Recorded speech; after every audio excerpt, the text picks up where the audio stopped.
Hey, Cairo, good morning, good afternoon, or good evening. Whatever time of day it is, I pray that your mind, your heart, and your soul are all poised to receive, to accept, and to respond to words of wisdom. Ashe. Listen, one of my favorite movies, favorite movies is called Inception. If you don't know about this movie, it's basically about a group of dream crusaders, who go about the business of trying to plant an idea in someone's mind and have that idea accepted as though it was an original thought. And they go into someone's dreams and they, try to plant this idea as deep in the psyche as they possibly can. And right now I'm reminded of that particular movie because it exemplifies why 10,000 Black History trivia facts, or the idea that we are the original pyramid builders, or the idea that if we call ourselves gods and goddesses and kings and queens, then that'll be enough to straighten up our minds and clean up our behavior and help us to fulfill our destiny, right? And clearly those are not enough, right? And likewise within Orisha lifestyle, we have a similar kind of a fantasy. We want to believe that if you know your Orisha is Oshun, or you know that your Orisha is Shango, then you're going to be able to now start to live the life that Shango lived, or the life that Oshun lived. If you know that your Odu is Ejiobe or Obarabogbe or Okanasa or Ogunda Obara, if you know your Odu, then somehow now you're going to be able to fulfill your destiny just by knowing that. And there's nothing inherently wrong about getting that information. I don't want to give you that impression, but I also am absolutely certain that just having that information is not enough to rewire your consciousness and improve your behavior. Okay? Because you just can't superimpose a story onto someone's mind and have that story accepted just because it's a story that you like. Right? It's like the Cubans used to say, and I'm sure they still do say it, you can't put a crown onto a dirty head. Right? You got to do something to prepare that head to bear the crown and rule with benevolence. And here we're talking about ruling your own destiny, ascending the throne of your own destiny, and governing your destiny with benevolence, with wisdom and compassion. It takes more than just, in trying to superimpose a story onto your life and have it take and transform your consciousness. Okay? So what I want to share with you today are some techniques that I have used in my professional life, both as a counselor and as a priest, to help people to reconstruct their lives and rediscover their story so that they're in a better position to take on the wisdom of their Odu and live the kind of lives that are worthy of the Orisha. Before I go into that, let me tell you that this is the Orisha Lifestyle Academy, and I'm your instructor, Obafemi Origuwa. And today's lesson is all about stories before Odu. Stories before Orisha. All right. So how do we get down to the story? All right. First thing we want to do is we want to sort out the mental pitfalls that most people fall into. All right. What typically happens is that in your life, there's what has happened, there's your interpretation of what happened, and then there's the story that you tell based on that interpretation. And typically what you would do is you repeat that story over and over and over and over again. And in your repetition of that story, how do you tell it? You tell it in a way that the other person is a bad guy. Oh, he was such a bad person. Oh, he was so dishonest. Oh, she was so lazy. Oh, she was so unpredictable. Oh, and you tell this story, and you tell it in such a way that it evokes pity from other people, and you end up having these elaborate, prolonged pity parties that can go on for decades, and you end up trauma bonding with other people who love that kind of a story, and they wallow in their victimization, and you commiserate and you commiserate and you commiserate, telling these stories over and over and over and over again. And these stories end up being like, like on your cell phone where you have apps running in the background, and these apps are drawing energy from your battery. Or you've got these vampire loads in your house. You got these things that have these digital displays, and even though you've turned off all the lights in your house, they're sucking energy, and you're being charged for that energy. It's the same thing with these stories. On the surface, it may look like you've changed your clothes and you've changed your location. You moved to a new place. You changed your jobs. You've changed partners. But you're running these same old stories in the background. And these stories are drawing energy, sucking energy from you.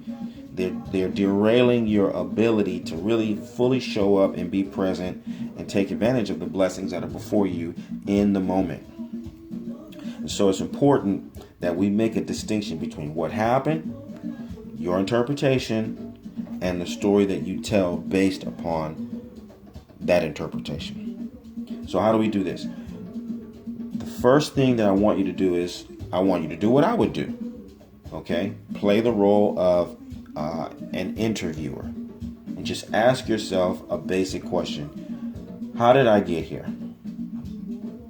How did I arrive at this place in my life? Like, what actually happened? And then just tell your story like you ordinarily would. Okay? But when you tell the story, slow it down, right? You might have to write it down. You may have to record yourself telling this story, the same story you've told a zillion times. But you've got to slow it down and listen. And listen for just the sequence of events. What happened? Right? What happened first? What happened second? What happened third? All right? And then slowly and painstakingly as you possibly can, listen for your interpretation. Right? I met Sally at the mall, and she was scheming on me from the beginning. She saw I had some money. She saw what I was wearing. She saw me coming out of the Gucci store, and she was coming up, and she was thinking she was gonna get, this is her gold digger's heaven, right? I should have known right then. Blah blah blah blah. See, that's fraught with all kinds of interpretation. I'm just telling the story, but there's so much interpretation. Really, what just happened was I was at the mall and I met Sally. I approached Sally, or Sally approached me, and we started to talk. Right? And you got to go through your story and tease out all of the interpretation and put that into a different column. Is this what happened, or is this my interpretation? Is this what happened, or is this my interpretation? Is this what happened? And when you get down to it, the stark reality is going to be much simpler of what happened. The sequence of events is going to be much simpler than your interpretation, right? But you want to get as close to what happened as you possibly can and peel out all of your interpretation, okay? And so once you've gone through and you've got you may have three three columns, right? What happened, your interpretation, and then the third column is really just the narrative of your story. All right. And so you're sifting. You're starting with your story and you're sifting out what happened and putting that in one column, and your interpretation and putting that in another column. All right. So once you've gone through that process a couple of times, because you're going to have to go through it a couple of times, you should have a really clear breakdown of the simple sequence of events. All right. So now you're going to go back and I want you to retell that story. All right. Ask yourself that same question. Now, how did I get here again? What happened to bring me to this point again? And you're going to just tell the sequence of events. First this happened, and then this happened, and then this happened, and then that happened. That's it.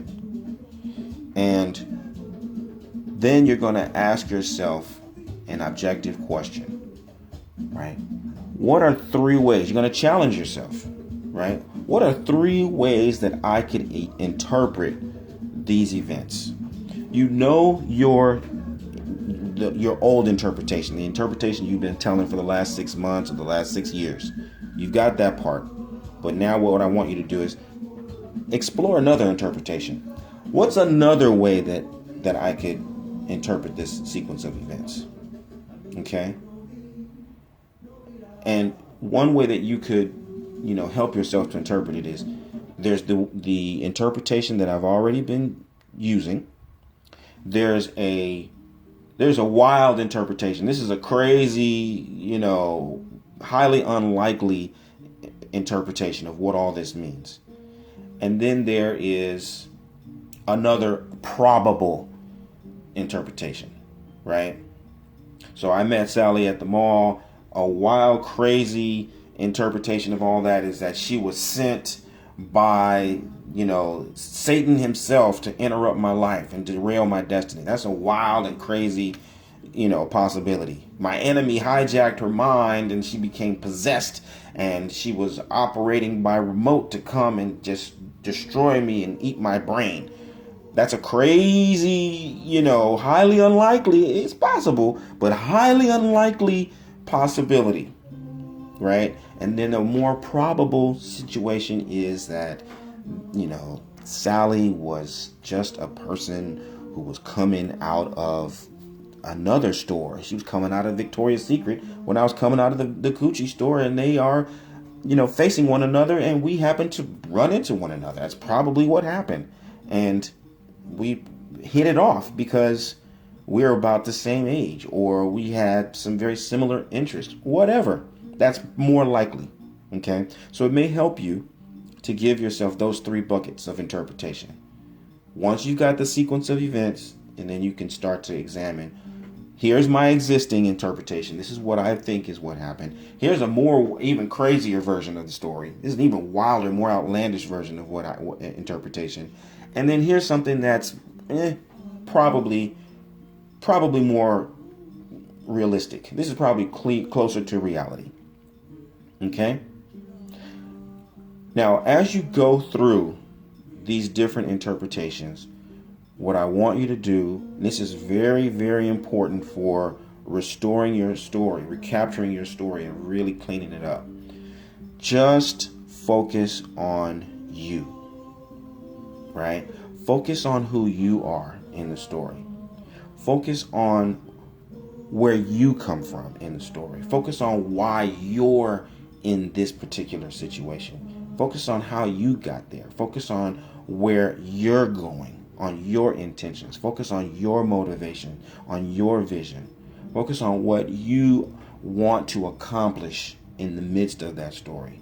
Focus on how you want to feel, what you want to discover, what your quest is at that particular moment. When I met Sally, this is where I was coming from in reality. This is what I was aspiring to.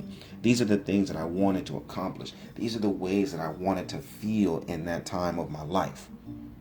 Okay? And retell that story.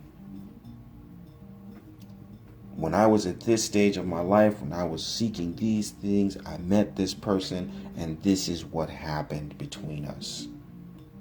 All right? And once you've retold that story based on you and your mindset and your emotional condition at that time, now you have a place, a position, a base that you can use to now go and consult Ifa and get a story that will be meaningful, a story that will build upon a very clear, objective understanding of who you are, where you're coming from, why you're in the position that you're in, and what you really want to accomplish in this scenario, in restoring your sense of identity based on the experiences that you've just had. If you approach your next divination and every divination from that perspective, I guarantee you, based on my work with thousands of people, I'm not just making this up. I'm not just saying this is something that I read in a book and it seems like a cool idea. This is how I have worked with thousands and thousands of people, and I want you to have it so that your divination experience can be more rewarding, can be more meaningful. And when you get the message of the Odu, you get the message of the divinities, it's going to be something that's going to go deep into your psyche and will be generated from your motivation and your clear understanding of who you are and where you're coming from and where you would like to go. And it won't be something that someone is just imposing upon you, right? And they're just trying to tell you that, oh yeah, you're Shongo. Oh yeah, you're Oshun. That's only going to perpetuate certain aspects of your ego that, quite honestly, that's not why you go for spiritual consultation. You're trying to master the ego. You're trying to make the ego face the soul and serve the soul. Okay? So this technique will help you start that process so that when the message comes through, you'll be listening from a deeper place, from a more clear place, from a less wounded place, and with a more definitive understanding of what you truly want to accomplish. So I invite you to test it out and let me know. I'd love to hear your story. If you consultify with me or with anyone, I'd love to know how this technique has helped to enhance your experience with divination. I look forward to hearing from you. Bye for now.